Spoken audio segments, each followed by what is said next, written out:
Jacob Fatu starts the Smackdown after WrestleMania, and he talks about what happened on Monday when he said he needs the World Heavyweight Championship from Roman Reigns. And Roman Reigns says Jacob isn't ready yet. And Jacob says that he's been hearing that his entire life, from family to friends. Which, by the way, that is crazy that people are telling him he is not ready. That is crazy. And what you mean you've been hearing it all your life? That's very, very interesting. Because I don't understand. Clearly Roman doesn't watch SmackDown or watch any of Jacob's matches. Come on, let's be honest, bro. Anyway, Jacob told Roman he should get in the ring and prove that Jacob doesn't belong here. Which, I mean, Jacob is kind of true. If Roman truly believes that Jacob Fatu is not ready, that doesn't belong, then he should just step in the ring with Jacob Fatu and, beat him up a little bit. Of course, the Usos come out. And Jimmy starts talking and says Jimmy agrees that Jacob should get a better house and have his kids in a better school. And he says that you can have that, but you don't have to mess with Roman. You could go after Cody. Cody has one eye. Cody is stapled up. He's the QB1. You just need to stiff arm him. He's down. You can take the WWE Championship. And then you can join the family. Jimmy tells Jacob not to listen to the crowd because they're not what's going to help his life. Which, I mean, not really, because the fans are the ones who are buying his merch. And, Jacob Fatu gets some money off of fans and the crowd buying his merch. So, I mean, they're going to help him some way. And they're going to help him make the money. But, I mean, they might not help him get gold, but it's fine. But anyway, Jimmy says don't blah blah blah this crowd, and Jay says it's too late because Jacob has already opened his mouth, and if he wants Roman's respect, he needs to look him in the eye like a man and get ready for war. And we already know when Jay says something about Roman Reigns, it's mostly true because Jay has basically going through the same experience. No. Jacob is going through the same experience Jay had back in 2020 when Roman first won the Universal Championship and started his 1,000+ day reign.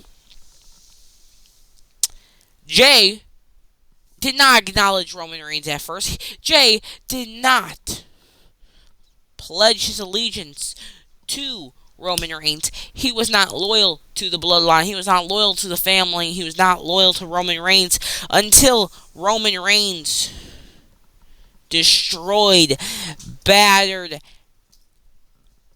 Jay, where Jimmy had to throw the flag in and say, come on, man, stop it, bro, stop it. So, I mean, we might see this with Jacob Fatu here. Who knows? But then Solo and the MFTs come out, and Solo says if Jacob wants to be the champion, he can't do it alone, and he's gonna need an army. And Solo has got one. But then Tama Tonga rips the microphone out of Solo's hand, saying, and Tama asks Solo why they're wasting their time on a lost cause like Jacob Fatu. Thomas says if Jacob can't beat you, what makes you think he's gonna beat Roman? And of course that got Jacob Fatu very upset, super kicking Tama Tonga straight into the chin. And of course Solo had to hold back the rest of the MFTs. So whoa. Alright. And Jacob says that he should be talking to Roman Reigns right now, but then challenges them to a match, challenge Solo to a match. in the main event, which Solo accepts. Anyway, it was time for Tiffany Stratton versus Julia for the Women's United States Championship. And this is a pretty solid match, I won't lie. We did see Tiffany hit her classic rolling fireman's carry type thing, where she went for the prettiest moves ever, but she got her legs taken out from underneath into the corner, letting Julia hit a beautiful drop kick in the corner. Then Julia went to the outside, turned Tiffany around, and Tiffany was like on the apron and hits a nasty neck breaker off the apron to Tiffany Stratton, which the sound that the mat made down below was nasty, I won't lie. Then we saw Tiffany Stratton do this front handspring stunner, which was pretty cool. Then we see Julia go for a Northern Lights bomb, but gets reversed into an Alabama slam. Prettiest moves ever for the 1-2-3. And your new Women's United States Champion, Tiffany Stratton. So congratulations to Tiffany Stratton for winning the United States Championship on the Smackdown after WrestleMania. And honestly, I expected this way sooner, like last week. Or whenever that match of originally Julia versus Tiffany Stratton was scheduled. Whenever that was originally scheduled, I expected her to do it then. But then they replaced it with Tiffany Stratton versus Jordan Grace for a number one contendership match, which made no sense at all. Because why, if Tiffany Stratton already had a match, why would you cancel that match, have Tiffany Stratton to a number one contenders match? I don't know. It makes really no sense. But well, at least now the United States Championship is now relevant with being on Tiffany Stratton, because, you know, WWE likes Tiffany Stratton and treats Tiffany Stratton like a main eventer. And you can tell that by Tiffany Stratton's last Women's Championship reign that lasted over 300 plus days. So, at least the United States Championship is relevant again. So, that's good. But then all of a sudden, we see Danhausen with a map that says Miz on it. And we find out that he's at Miz's house. And I now found out that Miz lives in Las Vegas. And I didn't know that. I thought Miz lived in Los Angeles. So now, I'm rethinking of everything I've ever thought in my life. Anyway, he knocks on the door. Miz answers. Nobody's there. Closes the door. And then gets scared. Danhausen somehow appears in the house. And Miz is like, what are you doing here? And he was like, get out of my house. Then Danhausen disappears. And he's in the pool swimming. Then the Miz gets all mad and says, what are you doing? And he said, I'm swimming. And get out. Then he goes into the other pool. And the Miz is like, get out of my house, get off of my property, get out of my life. Then he goes running after Danhausen, but Danhausen moves and says, my hat. And Miz goes straight into the water, so did not look good for Miz. Anyway, we saw Paige and Brie Bella come back and make their entrance. And Brie says she is glad she called up Paige last week because she knew that she could rely on her. Then Paige says she lost her voice this week because, you know, the crazy week she's had. And she said when Brie gave her that call last week to come home, she immediately took it, especially since he was at WrestleMania. And then she says that she is proud to be champions with Brie.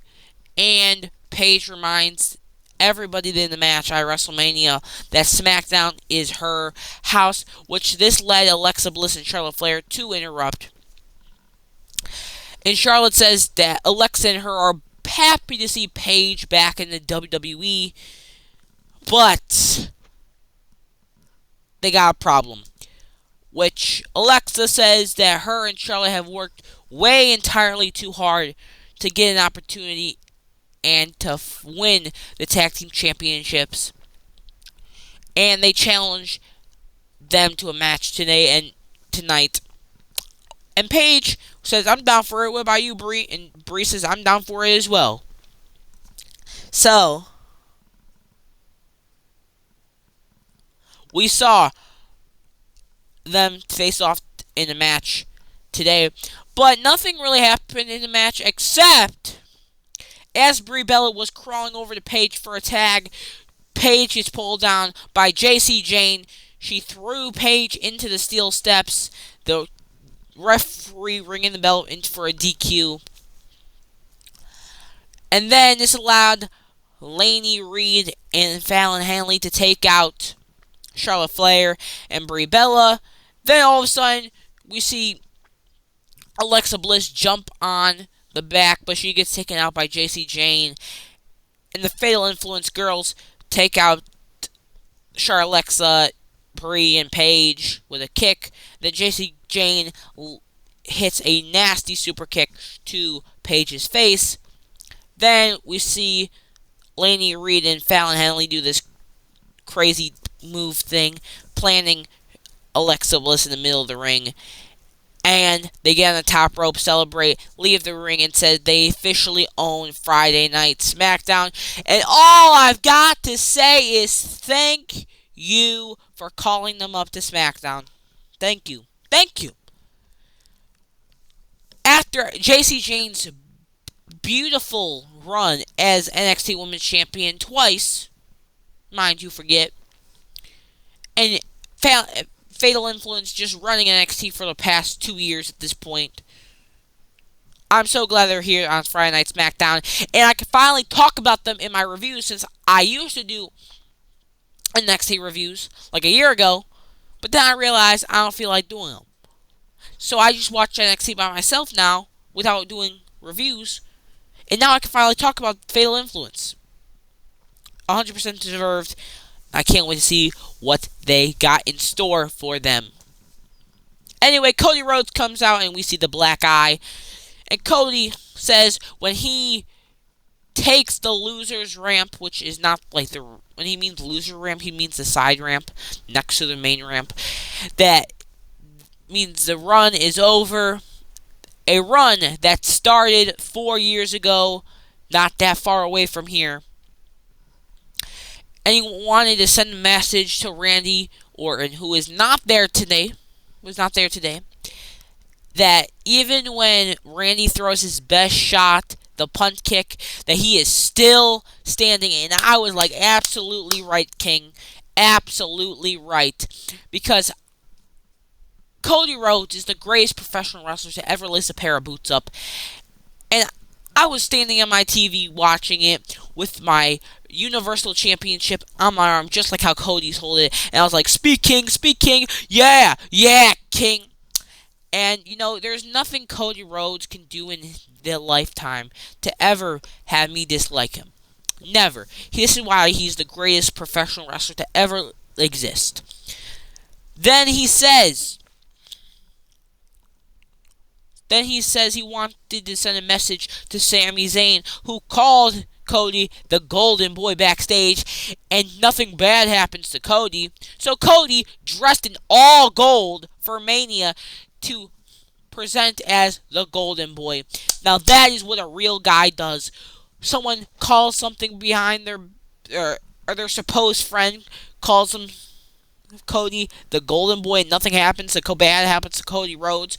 Well, guess what? Something did bad happen to Cody Rhodes. His eye got busted open. He had a little cut on his forehead. He had blood all over his beautiful blonde hair. A lot of bad things happened to Cody Rhodes. So Sammy Hogan can take... Ooh. You know what? Speaking of Sammy Hogan, I wish he was released today, because he's the worst professional wrestler ever. I wish Aleister Black and Zelina Vega stayed, and WWE released that fraud Sammy Hogan. My bad. I'm getting too ahead of myself.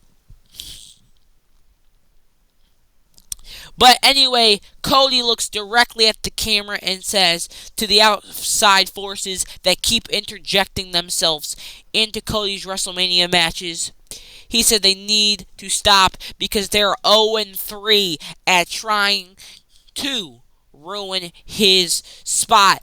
And when he means the outside forces, he means TKO, he means TKO Group Holdings, who own the UFC, who own WWE, who own the bull riding thing, who own the AAA, who own Lucha Underground now. Yeah, that's right.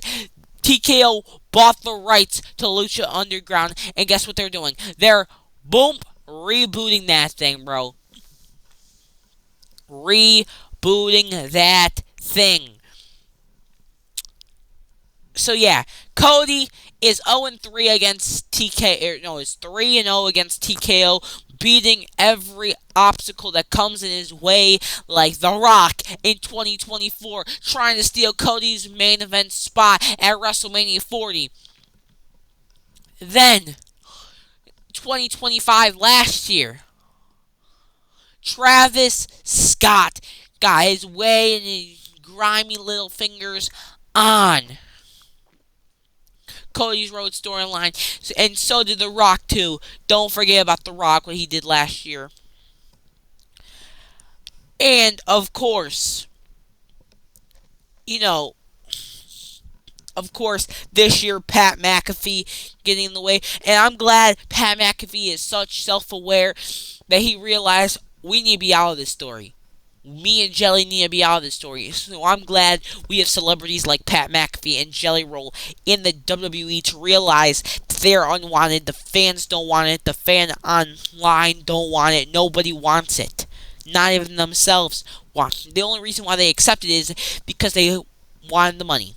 But then after WrestleMania, they're like, you know what? Scrap all the plans that we had. That tag team match that was supposed to happen at Backlash. Scrap that. Scrap all of it.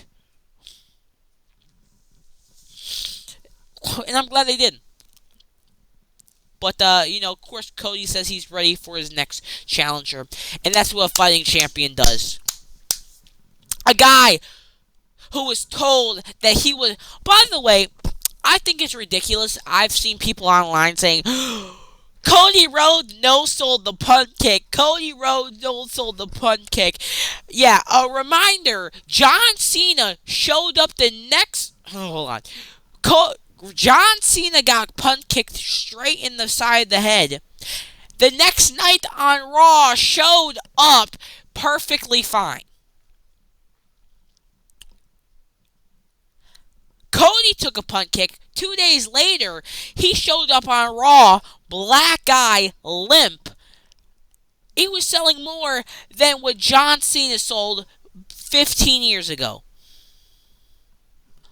So I don't want to hear that Cody Rhodes no-sold nothing. He is a black eye to prove to you that he didn't no-sold a single thing. Thank you very much. Anyway, we saw the MFTs take on Wepa up for the Tag Team Championships, and then we saw Ron Cena take out JC Potato with the one move of doom, the second move of doom, and the third move of doom, and the fourth move of doom. Then, of course, Tonga Loa got on the rope, distracting Ron Cena, and this allowed JC Potato to back Ron Cena in the corner, allowing Damian Priest to get a tag in the corner secretly. Then Damian Priest got in after JC Potato ran the ropes, then got lifted up in the air, boom, pay dirt from Ron Cena for the 1, 2, 3, and still the WWE Tag Team Champions, Wepa, up. So congratulations to Damian Priest and R-Truth for retaining, and are still the Tag Team Champions. I want to say something. This move right here, makes no sense, because JC Potato backed R-Truth in the corner, right? Damian Priest tags R-Truth. Then the referee goes, tag! So, I don't know. Again, this is a wrestling gripe. How in the world did JC Potato not hear the referee go, tag? Like, how? You have to be either the deaf or the slowest person on earth not to hear that. I mean, it's JC Potato, but still, it's not... Not inexcusable. Anyway, we continue with the Miz and Danhausen saga, where we see Miz walk around and say, "Wait, who's touching my mini golf set?" Then we see Danhausen golf, and by the way, look at this form. By the way, this is peak golfing form. Anyway, Miz got in the way and got hit with a low blow with the golfing thing, the putt. Yeah, the putt. That's what it's called, right? The putt. So yeah, he got in the way of the putt. Took the Miz's slammy. Wait a second. I don't remember the Miz ever being Universal Champion. Yo, Miz. Okay, the Miz is apparently. I think that concussion that he had suffered at WrestleMania 27 is really affecting him. Because why does he have the Universal Championship here? Brother never won that. Then, as he was walking out of Miz's house, he saw chocolate. Licked it. By the way, why is there just a random bowl of chocolate there?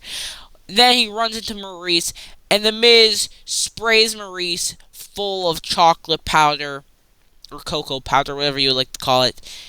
And he was mad. And she was mad. She was mad, and Danhausen stole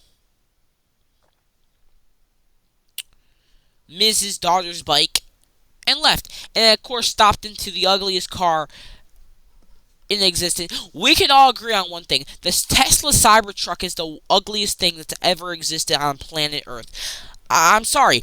Nobody can actually say confidently, with a straight face, that this thing looks good. It's ugly. Why is there so, this is not a real car. This is a car that you would see on Mars. It's ugly. It's just ugly. This is the ugliest thing. Why is there so many, don't get me started with Like, I saw one today on the street. I almost threw up because that was the ugliest thing, especially when they're anything other than silver as well. Like, I saw a brown Cybertruck like a couple months ago. Ugliest thing I've ever seen in my life. Anyway, we saw Lil Yachty get the gingerbread man, because the gingerbread man had his own locker room. Gingerbread man. And we see Trick Williams backhand whoever this guy is. Who really cares, though? And we see Trick Williams and Lil Yachty come out to celebrate Trick Williams' championship run against Gingerbread Man Sami Zayn at WrestleMania. But then we see Lil Yachty say, "I'm here to stay," which is good to hear that Lil Yachty is good here to stay, because without Lil Yachty, Trick Williams might have not even been United States champion. Who knows? But then we see Trick raise the title high up in the air. Then all of a sudden, the gingerbread man turns on Trick Williams, turns on Lil Yachty. Then it's revealed to be the scum of the earth, the biggest fraud since Vincent Kennedy McMahon, Sammy Hogan. Sammy Hogan revealed himself, started punching up on Lil Yachty for no reason at all, started beating up at Trick Williams for no reason at all. Then he was looking at the crowd like, "Why are you booing me? Why are you booing me?" And he probably was thinking in his head that there's some diehard Sami Zayn fans, which, by the way, diehard Sami Zayn fans don't exist, Sammy, because you don't got fans. You are a loser. Sorry.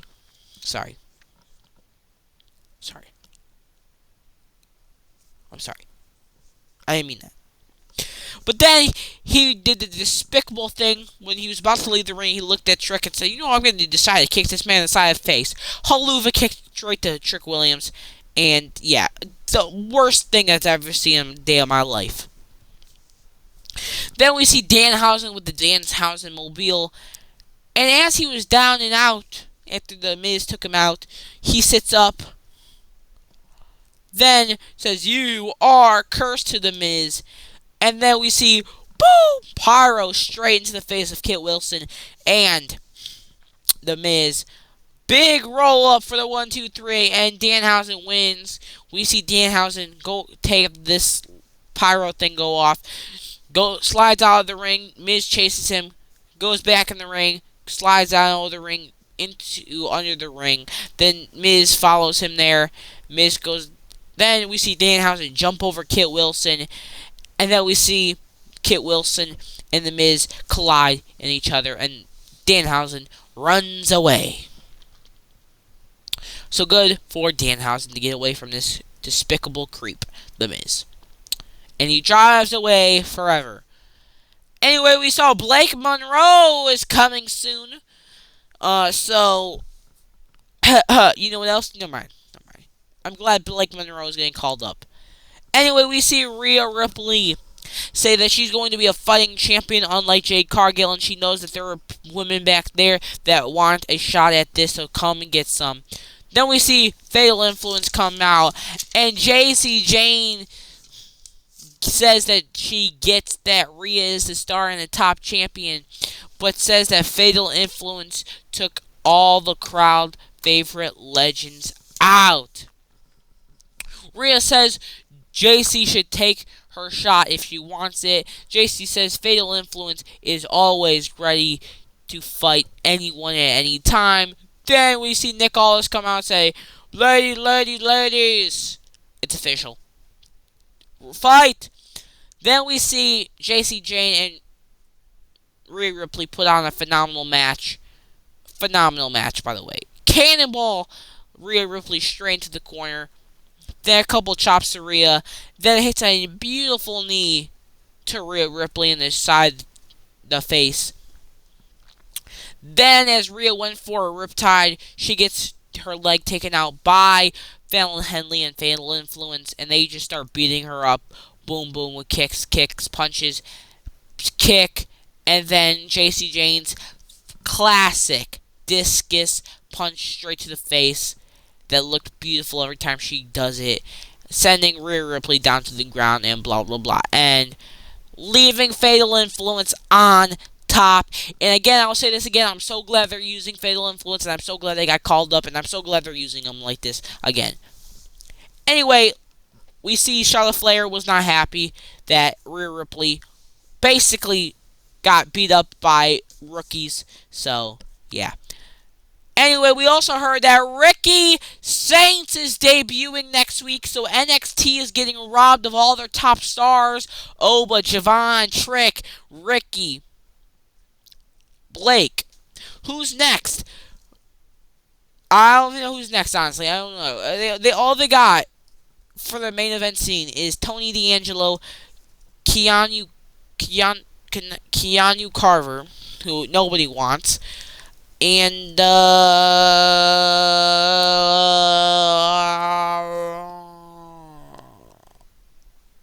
I don't know. I lost. Anyway, we saw Jacob Fatu get caught by Solo Sikoa in midair, then get German suplex over the head of Solo Sikoa, which was crazy spot. Then we see JC Potato get involved with Jacob Fatu, and this allowed Solo to send Jacob to the outside. Then Solo was distracting the referee, letting the MFTs take out Jacob. But then all of a sudden, Jacob gets the advantage after Solo missed a couple of splashes and stuff. Hits over the mighty moonsault for the 1, 2, 3, and the winner is Jacob Fatu. But of course, the MFTs jumped Jacob Fatu immediately, punching him in the side of the face. But we see the Usos slowly coming down the ramp. But JC Potato got super kicked straight to the side of the head. Tonga Loa got super kicked. Tama Tonga got hit with a chair. JC Potato got hit with a chair. Tama Tonga got hit with a chair again. JC Potato got hit with a chair again. Tama Tonga got hit with a chair again. Then JC Potato got a chair onto his face. Big butt thing to the corner. Then big butt thing to JC, or with Tama Tonga in the corner with the chair on his thing. Then a dodge to the outside onto Tonga Loa. Clears the announce table. Puts Tonga Loa on the table. And somehow, some way, this man somehow botched getting on the table. He fell off. I don't understand how this is possible. How do you do this? How do you do that?